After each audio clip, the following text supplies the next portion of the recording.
Bismillah, alhamdulillah, salatu wassalam ala rasulillah. Sam Mohammad, I am running for Dallas County Sheriff, and I have been on the job as the first Arabic-speaking Muslim police officer in Dallas County, and I started back in 2001. I'll share a little story. The other day I was talking to my son about this campaign, and he said, I told him that, you know, if I win this race, I'll be the first Muslim sheriff probably in the country. Today we are with Sam. He is the first Muslim American police officer in Dallas, and he is running an Dallas sheriff election. That is a very tough job and a tough election campaign. So we will have a little background that how is his campaign going about his life and how he achieved this police job. And so here is with us, Mr. Sam. Thank you for having me. Sam Mohammad, and I'm running as a candidate for Dallas County Sheriff here in the county of Dallas. I started my career earlier in my younger days when I was in my 20s, and it's been about 20 years now that I just started this job. And when I started, it was right around September 11, 2001. And for somebody as a minority to grow up in the police community and to walk around with a badge and a gun was a little bit difficult for me, and I faced a lot of hardship.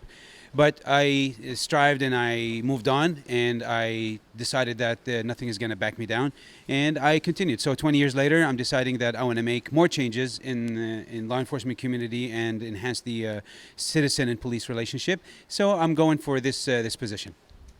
So Sam, police job is also a very tough job, and this campaign is not very easy, and you have a family life and also other responsibilities. So how is your this campaign is going on, and are you loving it? Can you give us some experience, because a lot of youth is interested in going into politics? Yes, I don't think there's any other job. If you ask any police officer or law enforcement officer that's in this job, especially the time that I've been in it, they'll tell you that there's not other job in the world that is as good as this, because of all the challenges and all the differences that we make in people's lives, from youth to elderly to the sick to the needy, and we're always out there giving 150%, if not more than that, to the community. And this is something that we signed up for. It does involve a lot of risk. It does involve a lot of danger, and it's not like what a lot of people think, like it's in the movies, action and go home and take the bad guys, all of them, and then you. Sometimes it's not like that. There is a lot of danger and a lot of risk involved in this, and especially if we look at the recent statistics and all the numbers of officers that die every day because they get ambushed and whatnot on traffic stops and calls that we answer.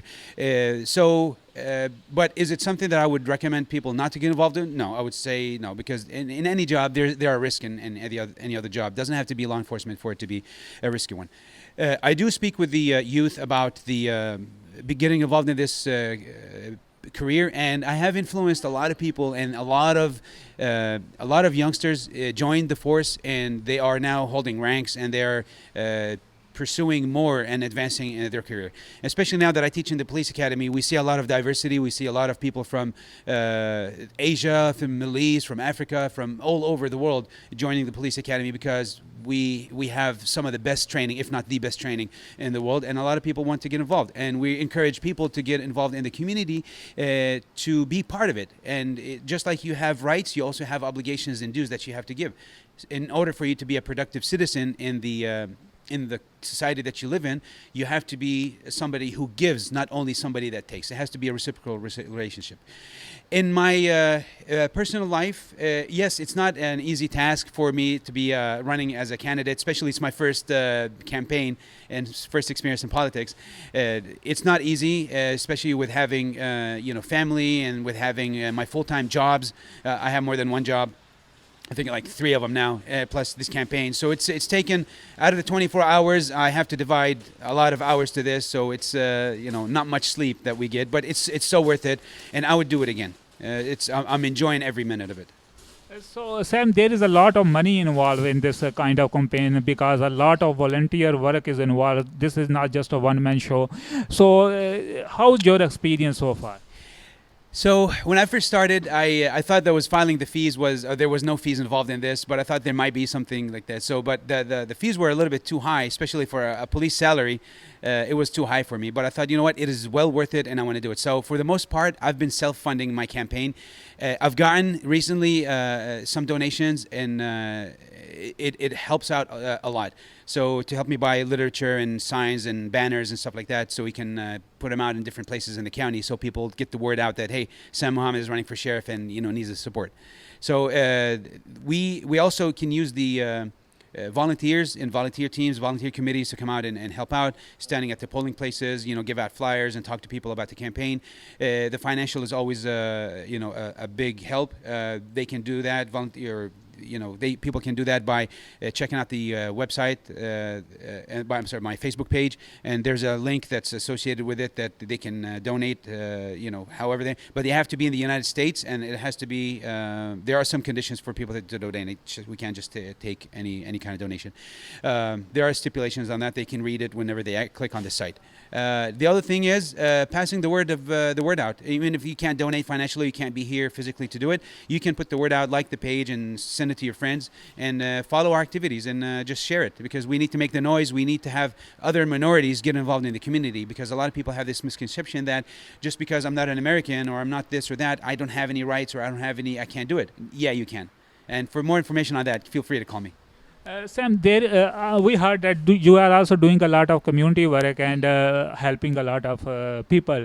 So when you do this, how you feel that? I love doing it. It's like an addiction to doing good. I enjoy doing it. I go out and do it every day. And if I'm not doing something good for the community, I feel like there's something missing. And I believe that the best of people are those who are more beneficial to people. And this is my motto, and I live by it. Thank you, Sam, very much for talking with the Chalta TV. Have a wonderful day. Thank you so much. I appreciate your time. Thank you for having me.